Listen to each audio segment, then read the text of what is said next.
26 जनवरी जो भारत के हिसाब से रिपब्लिक डे बनाया जाता है, यानी कि जब उनका आईन एक हतमी शक्ल में आया था और फिर उसके ऊपर अमल दरामद होना शुरू हुआ। And behind them we have Sher-e-Jawan, the 4 Bhairav Battalion, the 6th Light Infantry Regiment, led by Major Anjum Gorkha. And behind them we have Sher-e-Jawan, the 4 Bhairav Battalion.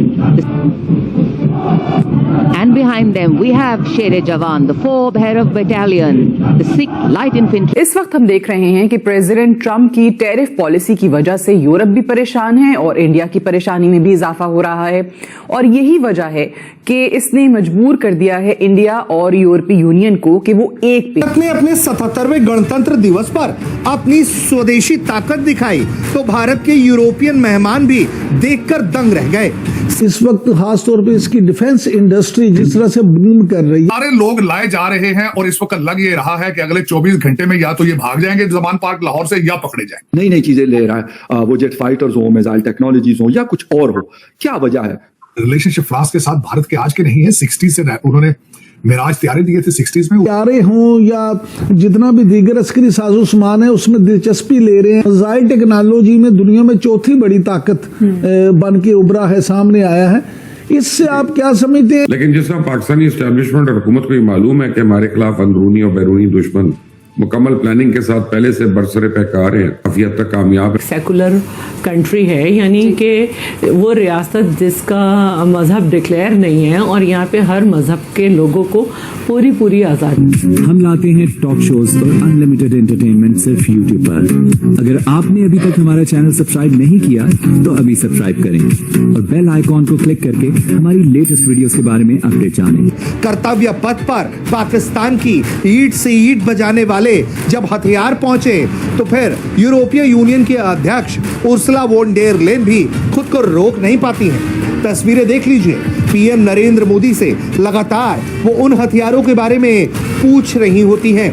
ऐसा लगता है कि पीएम नरेंद्र मोदी इन हथियारों की खासियत, इन हथियारों की ताकत उर्सुला वॉन डेर लेन को और एंटोनियो कोस्टा को समझा रहे हो, बता रहे हो, क्योंकि भारत के जैसे ही ब्रह्मोस मिसाइल कर्तव्य पथ पर आकर सलामी मंच के पास पहुंचती है तो पीएम नरेंद्र मोदी से उसकी जानकारी लेते हुए उर्सुला वॉन डेर लेन दिखती हैं। सिर्फ ब्रह्मोस मिसाइल ही नहीं, इसके अलावा भारत का अपना रॉकेट लॉन्चर हो या फिर भारत का अपना एयर डिफेंस सिस्टम यानी कि आकाश, जब वो सलामी मंच के पास पहुंचता है तो उसके बारे में भी जानकारी लेते हुए तस्वीरों में आपको एंटोनियो कोस्टा से लेकर उर्सुला वॉन डेर लेन तक दिखाई देती हैं।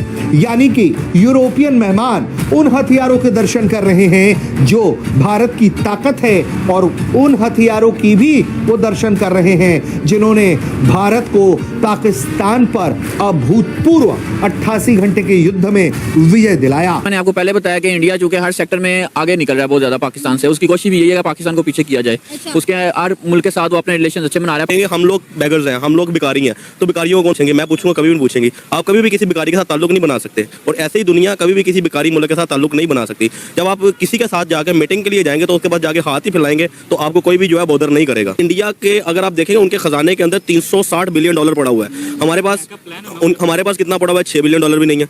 तो नरेंद्र मोदी जब आए थे उस वक्त उनके पास आई थिंक सो दैट के उनके पास $70 बिलियन भी नहीं था। तो उन्होंने अपनी इकोनॉमी को 5 to 6 टाइम जो अप किया है। हम अभी तक साल हो गया स्लाब से नहीं निकले और उनके इस तरह के कितने हुए हैं मिसहैप्स वगैरह हुए हैं, उन्हें कोई उनकी इकोनॉमी दोबारा स्टैंड होगी। हमारी इकोनॉमी किधर की किधर जा रही है। इस तरह उन्होंने डैम्स बनाए होते हैं जो जब उनके डैम्स ओवरफ्लो हो जाते हैं तो वो हमारे रिवर्स वगैरह में पानी छोड़ देते हैं। हम उसका इंतजार हम वही देखते रहते हैं, इंडिया पानी कब छोड़ेगा, कब हमारा दरिया बढ़ेगा, कब ये होगा, कब होगा। उन्होंने सारे बैकअप प्लान, उन्होंने 30 to 35 ईयर्स प्लान अपना बैकअप सेट किया हुआ सारा। ये प्राइम मिनिस्टर कोई भी आ जाए, नरेंद्र मोदी नहीं, कोई भी आ जाए, और सारा बैकअप प्लान सेट है कि उस पर ही अमल होना है। तो यही कहूँगा कि क्योंकि इंडिया का काफ़ी सेक्टर्स में इंडिया बहुत आगे ग्रूम कर रहा है, उसकी जीडीपी हर लिहाज से इंडिया पाकिस्तान से आगे जाने की कोशिश कर रहा है। तो इसलिए जहाँ पे वो आईटी में इतना आगे जा रहा है, हर जगह में जा रहा है, तो इसलिए जो दुनिया का रुझान है वो मोस्टली इंडिया की तरफ ऑटोमेटिकली जा रहा है। क्योंकि ज़ाहिर बात है जहाँ पे उनको बेनिफिट्स होंगे उस तरफ उनका रुझान ज़्यादा होगा एज़ कम्पेयर टू पाकिस्तान, क्योंकि पाकिस्तान ऑलरेडी IMF का बहुत ज़्यादा उस पर वो है, तो इस वजह से पाकिस्तान काफ़ी पीछे जा रहा है। तो इस वजह से जो इंडिया का पे जो है बाकी जो कंट्रीज़ हैं उनका रुझान काफ़ी ज़्यादा है। और कई तो ऐसे लोग होते हैं वो कहते हैं, दुआ मांगते हैं, कहते हैं ऊपर वाला यार मुझे दे ना दे, साथ वालों का लाजमी ले ले। फ्रांस का जो दौरा था, अगर आप ये समझते हैं कि उससे उसको खराबी, तो वो उसको खराबी कोई नहीं होने वाली। वो 6 एटॉमिक रिएक्टर वहां लगाने के चक्कर में है, वो पीछे से मूड बना कर आए हैं। और जिस तरीके से उनका एक रोड शो और एक सक्सेसफुल दौरा जा रहा है जयपुर का, मेरा मकसद उनका, तो मैं बल्कि एक चीज लाजमी बताना चाहूंगा कि जिससे मैं बहुत इंप्रेस हूं, मैं कि मोदी जी जब उनको लेके गए हवा महल के पास, वो जो हैंडीक्राफ्ट की चीजें थी, वहां से उन्होंने राम मंदिर का जो स्टैचू लेके दिया, वो मॉडल लेके दिया।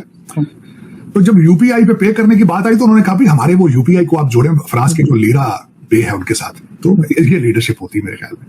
देखिए हर चीज के अंदर अपना नेशनल इंटरेस्ट देखा जाए, हर चीज के अंदर नेशनल इंटरेस्ट देखा जाए, और फिर किस खूबसूरती के साथ वो हर शहर हर स्टेट का हिस्सा कर रहे हैं। वो किस तरीके से ट्रंप साहब को अहमदाबाद लेकर गए थे, वो नयहान साहब जो यूए वाले उनको गुजरात लेकर गए थे, जापान वाले भाईजान थे उनको बनारस लेकर गए। तो सिर्फ एक शहर को प्रमोट नहीं कर रहे, पूरे भारत को प्रमोट कर रहे। डॉक्टर नहीं है। सो इंडिया को भी अपनी बातें बनाने के लिए, अपनी बातें कहने के लिए जो इंडिया के प्रोडक्ट, पाकिस्तान वाली चीजें तो छोड़ी दो, उसके लेके ज्यादा जिक्र होता नहीं मल्टीलैटरल फोरम्स पे और बायलैटरल फोरम्स पे। पहले होता था, अब ऑलमोस्ट नेग्लिजिबल होता है। सो इंडिया अपनी बातें कर ले, हमारे पास अपनी चीजें हैं, चेकलिस्ट है उस कंट्री के साथ, उस रीजन के साथ, वर्ल्ड के साथ में हमें क्या क्या करना है, कैसे कैसे करना है, इकोनॉमी है, बहुत सारी और चीजें हैं जहां पर हम फोकस करते हैं। ये थोड़ी कि सुनो भैया वो पाकिस्तान में बुरा हुआ ऐसा है, और ये सब गॉन आर दो डेज, यू नो। अब वो फोकस अगर हम उस पर रखेंगे, बहुत सारे फॉरेन टूर्स पे, बायलैटरल्स और मल्टीलैटरल्स पे दर्जन भर से ज्यादा इस तरह के टूर्स पे मैं प्राइम मिनिस्टर के खुद रह चुका हूँ, देख चुका हूँ।